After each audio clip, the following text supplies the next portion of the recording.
I spent a little bit of time looking at how teams finished up last season based on who they picked up in the portal, based on who they've signed, based on how they looked in the spring, based on what we've heard. Like any of that stuff, completely out. This is completely off the cuff.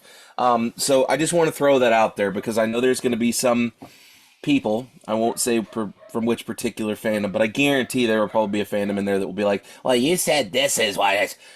I'm just shooting from the hip here, pal. All right, we're just going to go for it. So, without further ado, I have two teams in my just plain awful category. Um, First off, I feel Vanderbilt is gonna finish dead last in the conference, just based on how they've looked in the last couple of years. We talked about it just a second ago. They lost a lot of people to the transfer portal. Things are not looking good in Nashville, and they haven't looked good in Nashville in a couple of years. So I have a hard time imagining they're going to be a lot better than just plain awful. Plus, their schedule's not that great either, from what I remember. Um, After speaking with Emily last week, I feel a little bad that I put Mississippi State also in this category. Emily, if you're watching, I'm sorry. But again, just Mississippi State's in one of those situations. They got a new head football coach. We don't really know what they're looking at. Again, transfer portal and all that stuff coming into play. It's up in the air. We're not sure what it's going to look like in Stark Vegas. We'll just have to wait and see. As far as dog water, and I kind of hemmed and hawed on this because I thought about putting Florida in that just plain awful category. But I think there will be a couple of bright spots. But the first team that's in my dog water category is Florida. Florida has a couple of things that could go their way, but they're playing an exceptionally hard schedule this season. I think they've got like number 6 or number 5 as It's a far pretty as the tough one. toughest schedules in the Yeah. conference. It's really bad. When you look at who they're playing, where they're playing, it's a rough situation.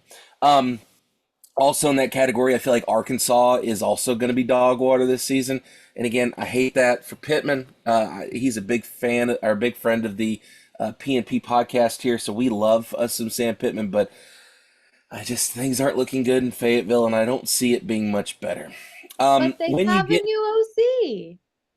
As long as he stays off the Harleys, we should be fine. Um, Anyhow, as far as the Midland, that's those are those teams that are going to sneak around and find a way to win ball games that they probably shouldn't. But they're going to be kind of that middle of the pack, maybe looking at 3 or 4 losses in the conference, but able to surprise a couple people here and there. So I have 4 teams in that category. I've got South Carolina to start off with. I'm still not sold on Beamer Ball, trademark. I don't think, and again, I thought about putting South Carolina with Dogwater, but they've been sneaking around on people a couple seasons ago, in particular University of Tennessee. So Carolina's in that Midland category. Auburn, I think Hugh Freeze is getting the tools in place, but the problem is I don't think he's got everything lined up quite yet. So I think Auburn's going to be another one of those teams that's kind of in the middle. Texas A&M is still trying to figure out what exactly their identity is going to look like in the post Jimbo Fisher era. Plus, I think their schedule has a couple of really tough teams on it. I know they're going to have to play Texas. I know they're going to have to play. I think Oklahoma's on that schedule too, if I remember correctly. I may be misremembering, but I don't like their chances there either. And the other team I have in Midland is Kentucky. Not Bob Stoops. Help me out. I just had Mark? a brain fart. Mark, thank you. Mark Stoops has done a good job with Kentucky football, but again, it's always been kind of one of those situations where they're going to be okay. Sometimes they overachieve, but they don't very rarely underachieve. But I feel like Kentucky's going to be kind of in that middle. They may sneak up on somebody that they're not supposed to. As far as contenders, this is probably the biggest category because in the post Nick Saban era here in the SEC. Sorry, Jesse. I feel like the West is going to be wide open. I'm There's no not West sure if. anymore, though. There is no Oh, OC. that's right. That's right. Well, you're The absolutely Wild way to West. take wind out of my sails. I Totally just no feel OC. like a lot of these teams that are in the western end of the conference are going to be kind of in the mix. So contenders, I've got Oklahoma. I think Oklahoma could be a contender. They're coming off kind of a rough season last season. I think they've had 4 losses last year. They went 8-4. Something like that. Maybe 9-3. I don't remember exactly what they went. But I think Oklahoma's in that contender mix. I think they've got a couple of offensive weapons. I heard somebody say their defense supposed to have gotten a couple good guys over the last couple in the portal, so maybe they'll be a contender. I think Texas is going to come in and maybe be a contender. We're going to talk a little bit about Texas a little bit later, next week probably. But it'll be interesting to see where Oklahoma and Texas kind of fit in with everything else. Now, I think Texas has got the weapons. If things line up, I think Texas has got the weapons to contend in the SEC and for that to get in that championship spot. I think Bama, just going strictly off of weaponry, especially the wide receiver core. We know Jalen Milroe's a known quantity. I think he's going to be good. The defense is going to be good. I think Bama's going to have a chance to contend. I don't know if Bama's going to be able to be the ones that finishes in the top two, but we'll see. Not to sound like a homer, I think Tennessee's another team that's a contender. And if you listen to a lot of people that know college football, they're saying Tennessee's a dark horse to win the SEC this year. So there's some things there. If things line up, we know Josh Heupel's put some pretty good recruiting classes together here as of late. We got a couple guys in the portal. It'll be interesting to see where Tennessee lands.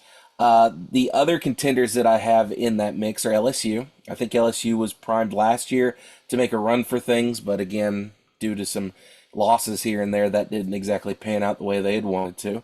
And as much as it pains me to say it, I think Missouri may have a shot here. I hate to say that. We were talking a second ago about how much I love Missouri and Coach Drinky. But Missouri found a way to win 10 games, 11 games. They win 11 games last season, 10 or 11 games, however many they won.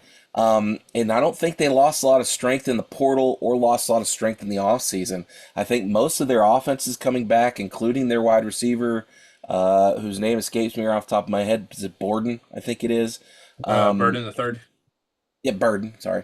He's supposed to be really good. I mean, he had a good season last season. I don't see why it would get worse. So Mizzou kind of rounds out contenders. Now, as far as my two picks to finish 1 and 2 in the SEC, I think the SEC championship game is going to come down to the last two teams that we have not mentioned yet, which would be the University of Georgia. I think UGA is going to have a pretty good squad this year. I don't know if they make it to the SEC title game undefeated, question mark.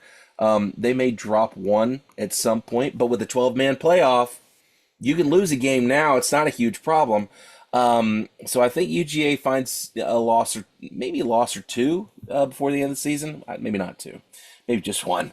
And then the other team that I think is going to be another favorite is Ole Miss. I think Kiffin's got them primed and ready to go. The question is, what is their defense going to look like this season? And I think if you can find a way to get that defense to go with that pretty talented offense, Ole Miss is going to be a contender, have a chance to win this thing as well. So my pick for the SEC championship game is going to be Georgia and Ole Miss. And I think if it comes down to those two teams, I like Georgia's chances a little better. But that's kind of where I'm at.